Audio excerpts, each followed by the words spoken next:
Shalom Bapak Ibu dan selamat bertemu kembali di YouTube saya, Pendeta Rudolf H. Pasaribu Channel. Dengan dan lewat channel ini saya komit untuk senantiasa menyebarkan pengajaran firman Tuhan, karena saya percaya berlandaskan Yesaya pasal 55 ayat 11 bahwa firman Tuhan yang saya dan Bapak Ibu saudara-saudara semuanya juga ikut sebar lewat apapun, termasuk lewat khotbah ini, tidak akan kembali dengan sia-sia, tetapi akan bekerja sendiri lewat kuasa dan berkat urapan Roh Kudus. Mari Bapak Ibu, saya ajak semuanya untuk membantu saya menyebarkan pengajaran firman Tuhan, khotbah di pertanggihan Minggu Letare. Letare artinya bersukacitalah, didasarkan pada Yesaya pasal 66 ayat 10a, tanggal 30 Maret 2025, terambil dari Injil Yohanes pasal 4 ayat 4 sampai 14, dan bacaan dari kitab Bilangan pasal 21 ayat 10 sampai 20. Diikat oleh topik atau tema Tuhan sumber air kehidupan. Dalam bahasa Batak Toba dituliskan Jehovah mangalehon aik hanguluan. Sebaca untuk kita, simaklah pembacaan firman Tuhan berikut ini. Judul perikop Yohanes pasal 4 ayat 1 sampai 42, percakapan dengan perempuan Samaria. Khotbah kita dari ayat 4 sampai 14. Ia harus melintasi daerah Samaria. Maka sampailah ia ke sebuah kota di Samaria yang bernama Sikar, dekat tanah yang diberikan Yakub dahulu kepada anaknya Yusuf. Di situ terdapat sumur Yakub. Yesus sangat letih oleh perjalanan, karena itu ia duduk di pinggir sumur itu. Hari kira-kira pukul 12. Maka datanglah seorang perempuan Samaria hendak menimba air. Kata Yesus kepadanya, "Berilah aku minum," sebab murid-muridnya telah pergi ke kota membeli makanan. Maka kata perempuan Samaria itu kepadanya, "Masakan engkau seorang Yahudi minta minum kepadaku seorang Samaria? Sebab orang Yahudi tidak bergaul dengan orang Samaria." Jawab Yesus kepadanya, "Jikalau engkau tahu tentang karunia Allah, dan siapakah dia yang berkata kepadamu, berilah aku minum, niscaya engkau telah meminta kepadanya, dan ia telah memberikan kepadamu air hidup." Kata perempuan itu kepadanya, "Tuhan, engkau tidak punya timba dan sumur ini amat dalam. Dari manakah engkau memperoleh air hidup itu? Adakah engkau lebih besar daripada bapa kami Yakub yang memberikan sumur ini kepada kami, dan yang telah minum sendiri dari dalamnya, ia serta anak-anaknya dan ternaknya?" Jawab Yesus kepadanya, "Barang siapa minum air ini, ia akan haus lagi. Tetapi barang siapa minum air yang akan kuberikan kepadanya, ia tidak akan haus untuk selama-lamanya. Sebaliknya, air yang akan kuberikan kepadanya akan menjadi mata air di dalam dirinya yang terus-menerus memancar sampai kepada hidup yang kekal." Nah, Bapak Ibu dan saudara-saudara, demikianlah nats khotbah kita di pada pertanggihan Minggu Letare tanggal 30 Maret 2025 di bawah tema Tuhan sumber air kehidupan, Jehovah mangalehon aik hanguluan. Saudara, nats khotbah ini dilatar belakangi ketika Yesus sudah begitu banyak berjalan ke sana kemari, menaiki bukit, menuruni lembah, di saat matahari sedang panas terik, dan atau di saat cuaca dingin, untuk memberitakan Injil pengajarannya dan melakukan berbagai-bagai tanda-tanda mujizat, menyembuhkan yang sakit, bahkan menghidupkan orang mati. Yesus berhenti sejenak di satu sumur yang sering disebut Sumur Yakub, dekat kampung atau desa yang bernama Sikar. Di saat itu juga Yesus menyuruh murid-muridnya ke kota untuk membeli roti atau makanan sehari-hari buat mereka.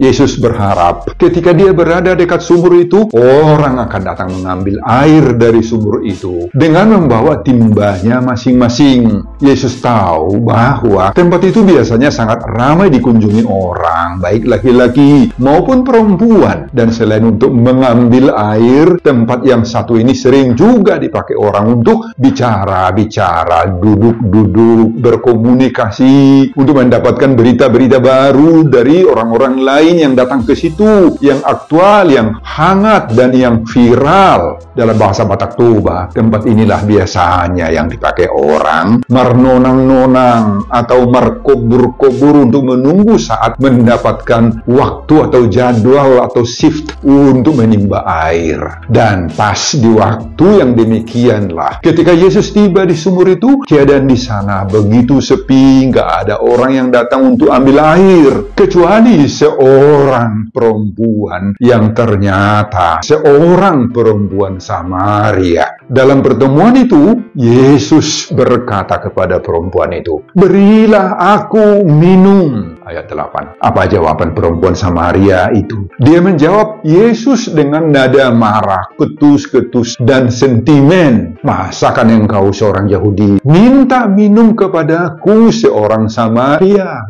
Oh, betapa marahnya jawaban perempuan Samaria ini kepada Yesus. Kenapa begitu, Bapak Ibu? Pada ayat 9 ditulis, sebab orang Yahudi tidak bergaul dengan orang Samaria. Nah, inilah alasannya ketika Yesus meminta air padanya, ia langsung menunjukkan sentimen kesukuan atau nasionalismenya terhadap Yesus. Namun Yesus menjawabnya pada ayat 10, "Jikalau engkau tahu tentang karunia Allah, dan siapakah dia yang berkata kepadamu, berilah aku minum, niscaya engkau telah meminta kepadanya, dan ia telah memberikan kepadamu air hidup." Tetapi perempuan Samaria itu masih tetap juga menunjukkan kesombongan pada Yesus pada ayat 11. "Tuhan, engkau tidak punya timba dan sumur ini amat dalam. Dari manakah engkau memperoleh air hidup itu?" Malah masih berkata lagi pada ayat 12, "Adakah engkau lebih besar daripada bapa kami Yakub yang memberikan sumur ini kepada kami dan yang telah minum sendiri dari dalamnya, ia serta anak-anaknya dan ternaknya?" Kemudian Yesus berkata pada ayat 14, "Barang siapa minum air ini, ia akan haus lagi. Tetapi barang siapa minum air yang akan kuberikan kepadanya, ia tidak akan haus untuk selama-lamanya." Saudara, akhirnya perempuan Samaria itu mulai menjadi sadar sendiri oleh ucapan Yesus itu dan mengatakan, "Tuhan, berikanlah aku air itu supaya aku tidak haus dan tidak usah datang lagi ke sini untuk menimba air." Dan pada diskusi selanjutnya yang sangat-sangat alot itu menyangkut suami perempuan Samaria itu, Yesus tahu dengan benar siapa suaminya, dan itulah yang membuat perempuan Samaria ini akhirnya kalah dalam percakapan, dalam dialog itu, dan berkata pada ayat 19, "Tuhan, nyata sekarang padaku bahwa engkau seorang nabi."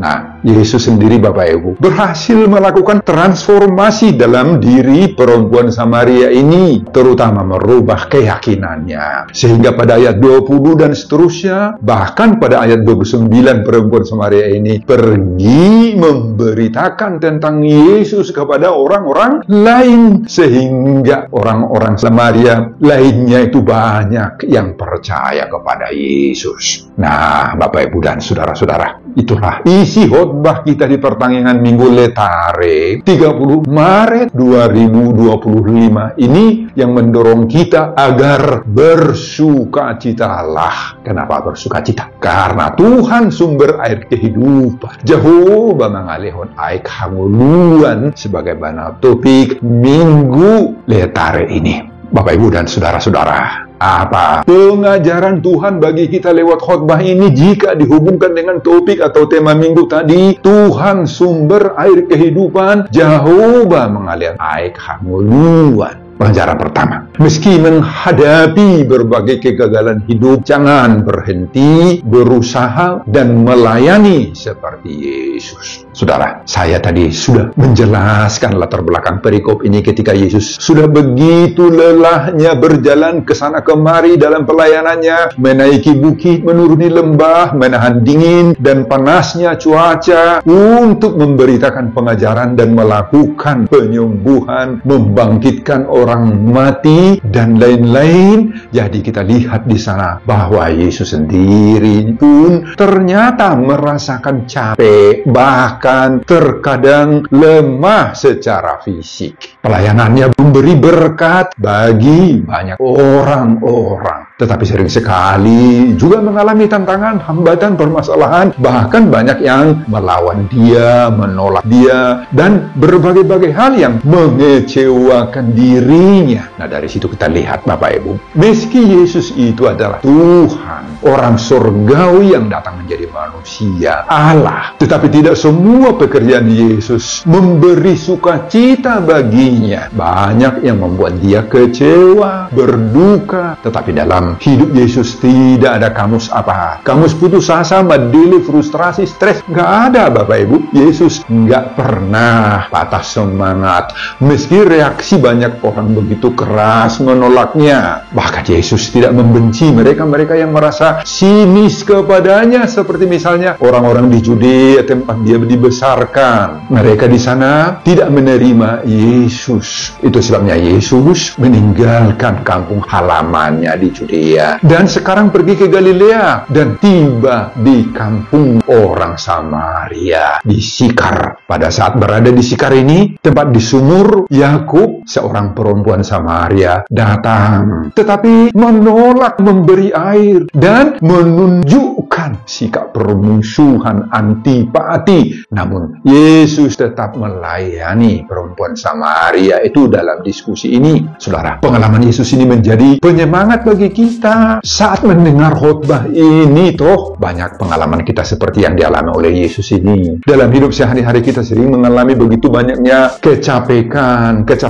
menapaki kehidupan ini, mencari rejeki sehari-hari. Meski sudah mulai dari pagi hingga sore, bahkan malam, kita mengupayakan hasil-hasil dan keuntungan dan rejeki dalam hidup kita, dalam pekerjaan kita, dalam tiga-tiga jualan atau bisnis kita. Bisa saja nggak dapat apa-apa tuh. Bisa kesusahan kita sudah seperti menaiki bukit-bukit kehidupan, menuruni jurang-jurang terjal permasalahan hidup, dan selalu saja diberondong oleh berbagai-bagai duka, pikiran kalut, banyak kegagalan demi kegagalan yang kita hadapi. Nggak dapat yang kita pikir, yang kita cita-citakan, yang kita impi-impikan, nggak terrealisir. Bahkan banyak juga yang membenci kita, merasa sinis terhadap kita. Oh, itulah pengalaman kita juga. Saudara, pengalaman Yesus ini menyemangati kita. Jangan pernah putus asa ya. Jangan. Semua itu jangan mengurangi semangat kita. Semangatmu berusaha. Jangan pernah stres, frustrasi. Jangan Bapak Ibu. Meski tidak semua usaha dan kegiatan yang kita tekuni itu berhasil, membuat kita bersuka cita, membuat kita beruntung, membuat kita dapat rezeki, bahkan justru sebaliknya merugikan kita. Oh, jangan berkecil hati karena semuanya itu. Percayalah, ada Tuhan sumber air kehidupan kita. Jauh mengalir air hanguluan yang memberi sukacita, damai sejahtera, yang menyemangati kita dalam segala kelemahan dan keterpurukan tadi. Dialah letare kita. Amin Bapak Ibu dan saudara-saudara. Pengajaran kedua, jauhkanlah segala bentuk perseteruan, permusuhan akibat perbedaan. Saudara, dalam pembicaraan antara Yesus dengan perempuan Samaria ini terlihat dengan jelas bahwa di hati perempuan Samaria ini terpendam sikap amarah, kebencian atau permusuhan yang timbul karena perbedaan latar belakang, kesukuan atau nasionalisme yang berbeda terhadap Yesus. Dan inilah realitas kehidupan baik di kalangan orang Yahudi sendiri ataupun di kalangan orang Samaria. Kedua latar belakang kesukuan yang berbeda ini tidak bisa bertemu, Bapak Ibu. Tidak bisa berkomunikasi. Jika bertemu mereka, langsung bangkit amarah mereka. Langsung terjadi permusuhan dan kebencian. Masing-masing saling mengklaim diri mereka lah yang benar, yang kudus, yang bertuhan. Dan orang lain justru dianggapnya orang yang tidak percaya. Ya, langsung dianggap mereka, dituduh mereka itu, Bapak Ibu, orang jahat, orang berdosa, orang salah. Saudara, itulah realitas hidup pada saat itu. Realitas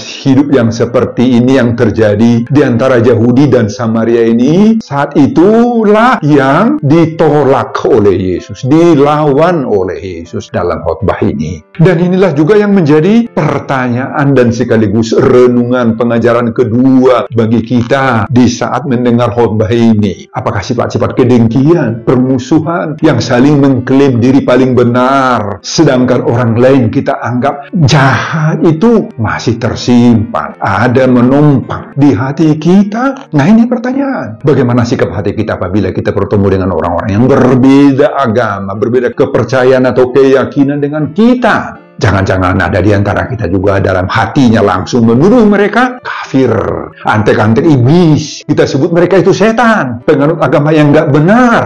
Oh, bagaimana sikap kita ketika kita bertemu dengan orang-orang yang tidak satu suku, satu budaya, satu adat dengan kita? Jangan-jangan ada di antara kita, Bapak Ibu, yang langsung menganggap mereka itu sebagai orang yang harus dihindari, yang tidak perlu diindahkan, dipleoskan saja, karena mereka itu dianggap musuh. Bagaimana kalau kita bertemu dengan orang yang tidak satu sekte, satu dogma, satu aliran gereja dengan kita? Banyak yang terus antipati, merasa diri mereka jauh lebih hebat daripada orang lain. Oh, Bapak Ibu dan saudara-saudara, jika pandangan, jika perasaan yang sedemikian bengis dan tragisnya itu ada pada kita sampai sekarang, maka terus terang, dan bukan bertujuan untuk menghakimi, tetapi hanya mengingatkan kita, mengingatkan semua bahwa saudara yang berpikiran seperti itu sudah jatuh kepada sikap perempuan Samaria ini. Saudara sudah menjadi orang egois, individualis, dan sikap seperti itu tidak pantas dimiliki oleh seorang murid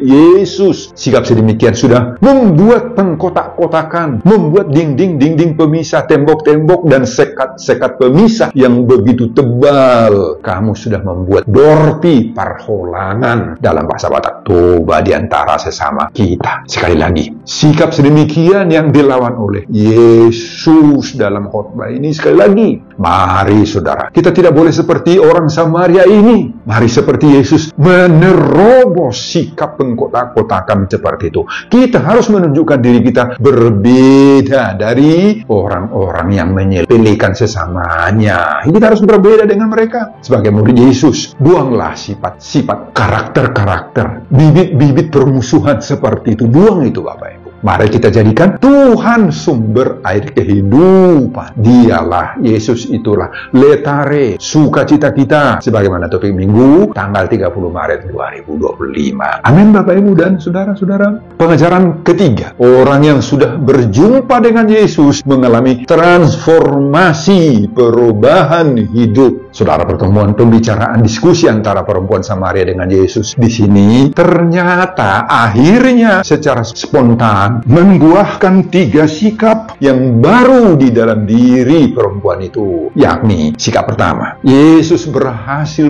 menghilangkan serta meluluh lantakkan secara drastis sikap permusuhan, kebencian, dendam akibat perbedaan kesukuan, dan melahirkan damai sejahtera dalam diri perempuan ini kepada sesamanya. Sikap kedua yang terjadi dalam diri perempuan ini, Yesus berhasil merubah kepercayaannya dari penyembah gunung dan penyembah Tuhan yang berdiam di Yerusalem kepada iman yang baru, yakni menjadi penyembah Tuhan yang benar di dalam roh dan kebenaran. Sikap ketiga, pertemuan dengan Yesus itu berhasil menuntun perempuan Samaria ini menjadi pemberita Injil dan saksi Kristus kepada teman-teman, kepada saudaranya. Makanya pada ayat 29 dia berkata, "Mari, lihat, di sana ada seorang yang menyatakan kepadaku segala sesuatu yang telah kuperbuat." kata perempuan itu. Nah, Bapak, Ibu, dan saudara-saudara, dari pengalaman perempuan Samaria ini kita dapat belajar bahwa tanpa perjumpaan dengan Yesus secara pribadi, tidak akan mungkin terjadi perubahan dalam sikap, dalam perilaku, dalam keagamaan yang benar dalam diri kita, siapapun kita. Inilah tujuan dari segala perjumpaan kita dengan Yesus. Perjumpaan kita lewat ibadah, lewat doa-doa kita, nyanyian-nyanyian kita, lewat melakukan persekutuan dan menjalani ataupun mengikuti pengajaran-pengajaran Tuhan lainnya. Nah, dalam segala aktivitas seperti itu, kita dipertemukan dengan Tuhan, dengan Yesus, dengan Allah. Inilah yang menjadi renungan, pertanyaan, dan self-correction bagi kita. Self-correction. Kalau kita ke gereja, beribadah malam minggu, apakah kita bertemu dengan Tuhan, dengan Yesus? Apakah kita hanya bertemu dengan teman-teman sekor saja, segrup saja, padahal dengan Tuhan, dengan Roh Kudus tidak bertemu? Saudara, mari kita perbaharui sikap beribadah kita. Beribadah harus mempertemukan kita dengan Tuhan. Makanya, periksa dirimu, ibadahmu, kunjunganmu ke gereja, periksa hatimu di saat itu. Malam minggu bukan sekedar bertemu dengan teman, dengan rame-rame, bukan menunjukkan baju baru,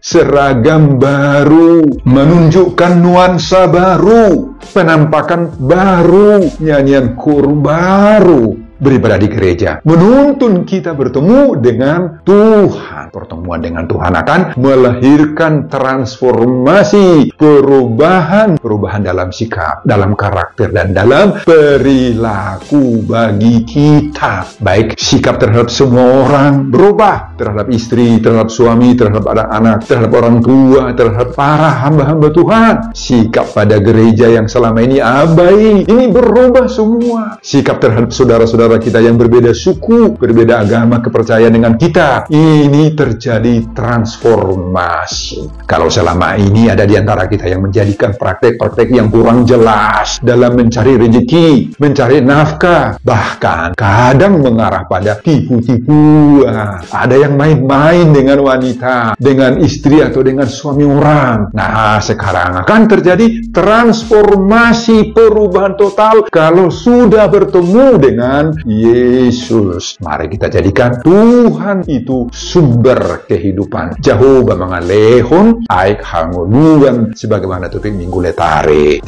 Maret 2025. Amin, Bapak, Ibu, dan saudara-saudara. Pengajaran keempat, mari mengenali kasih karunia Allah. Nah, ketika Yesus meminta kepada perempuan Samaria ini, berilah aku minum. Perempuan Samaria menjawab apa? Masakan engkau seorang Yahudi minta minum kepadaku seorang Samaria? Pada saat itulah Yesus berkata, jikalau engkau tahu tentang karunia Allah dan siapakah dia yang berkata kepadamu, berilah aku minum, niscaya engkau telah meminta kepadanya dan ia telah memberikan kepadamu air hidup. Nah, saudara, Yesus menegur perempuan Samaria itu dengan ucapan, jikalau engkau tahu tentang karunia Allah. Dalam bahasa Batak tuh, out di botoho, bahasa-bahasa di debata. Nah, saudara, ini juga menjadi teguran Yesus, teguran khotbah ini buat kita. Banyak di antara kita memahami karunia Allah itu hanya dalam wujud berkat-berkat yang nampak saja. Dalam wujud keberhasilan pekerjaan ada, keuntungan dalam usaha, dalam bisnis, banyak rezeki, banyak pertambahan harta, uang di depositonya di bank semakin melimpah, dan materi-materi lain. Oh, inilah yang dia anggap berkat-berkat Tuhan, karunia Allah. Sedangkan ketika diizinkan oleh Tuhan menghadapi duka, air mata, rugi dalam usaha, susah, mengalami sakit penyakit, penderitaan karena ada keluarga yang meninggal dan lain-lain, kita bersungut-sungut kepada Tuhan, menuduh Tuhan tidak adil, menuduh Tuhan menjauh dari kita. Nah, Bapak Ibu, bagi banyak orang, hanya ketika mendapatkan sukacita lahiriah, material sajalah yang banyak-banyak itu yang dipandang sebagai karunia Tuhan. Orang seperti inilah yang ditegur oleh Yesus. Tidak mengenal karunia Allah orang seperti itu. Di balik yang tidak nampak itu, Bapak Ibu, ada berbagai-bagai karunia Tuhan dalam hidup kita.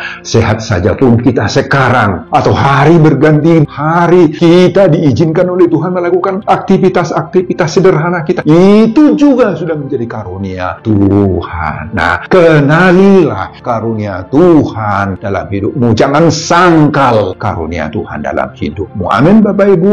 Pengajaran kelima, jadilah pembawa air hidup kepada semua orang. Saudara, di saat kondisi tidak harmonis antara Yahudi dan Samaria, sebagaimana ditunjukkan oleh perempuan Samaria ini lewat perjumpaannya dengan Yesus, akibatnya dia tidak mau memberi air bagi Yesus. Dia mengedepankan fungsi timba. Yesus, apakah ada timbamu sehingga kamu bisa mengambil air, katanya. Ternyata Yesus tidak mengikuti kebiasaan itu. Yesus tidak mau terpancing dengan perpecahan, dengan ketidakharmonisan antar suku, sistem masyarakat yang terkotak-kotak. Itu sebabnya Yesus berkata, tetapi barang siapa minum air yang akan kuberikan kepadanya, ia tidak akan haus untuk selama-lamanya. Ayat 14. Jika perempuan Samaria datang menganggarkan timba sebagai simbol kekuatan, kemampuan, simbol dari usaha atau alat, maka Yesus datang membawa air kehidupan yang menggambarkan damai sejahtera, sukacita, kelemah lembutan, dan kasih mengasihi. Nah, Bapak, Ibu, dan saudara-saudara, inilah pesan Tuhan bagi kita saat ini. Bawalah air hidup, bawalah kesejukan dalam wujud damai sejahtera, dalam wujud persahabatan yang baik, dengan rasa kasih mengasihi kepada orang atau kelompok. Meskipun di antara kita berseberangan dalam hal iman, dalam hal keyakinan, kepercayaan, aliran dogma gereja, dan adat istiadat budaya kita berbeda, kita harus mampu membawa air hidup dalam wujud sukacita dan damai sejahtera, dalam wujud kasih persaudaraan, menghentikan segala bentuk perpecahan, pengkotak-kotakan dalam hubungan dengan sesama. Itulah air hidup itu, Bapak Ibu. Dimanapun kita ditempatkan Tuhan, di sana kita harus membawa air hidup. Entah kita pegawai rendahan, pegawai negeri, hingga pemilik jabatan, pemilik perusahaan, kita sama semua di hadapan Tuhan. Mari kita bawa air kehidupan, kedamaian dalam keberadaan kita dimanapun kita berada. Itulah letare kita saat ini. Kita akan mampu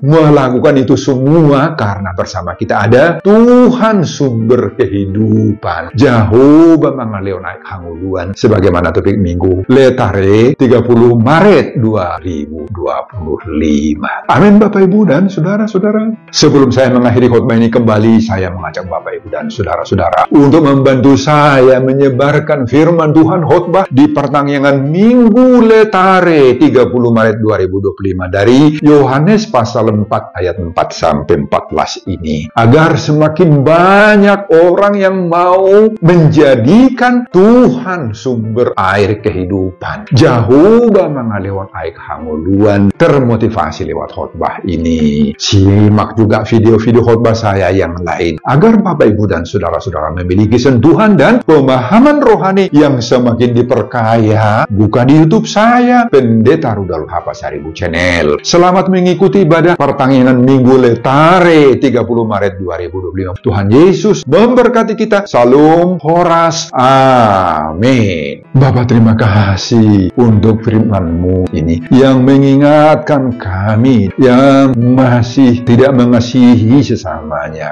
Tuhan mengajar kami lewat pengajaran Yesus supaya kami tidak menyimpan di dalam hidup kami pengkotak-kotakan yang menjadi sumber segala bentuk permasalahan dan persoalan perpecahan. Biarlah kami membawa air hidup dan membawa damai kesejukan bagi semua orang lewat apapun yang ada pada kami. Berkati hamba-Mu dalam mempersiapkan khotbah-khotbah berikutnya untuk kemuliaan kebesaran Tuhan. Amin.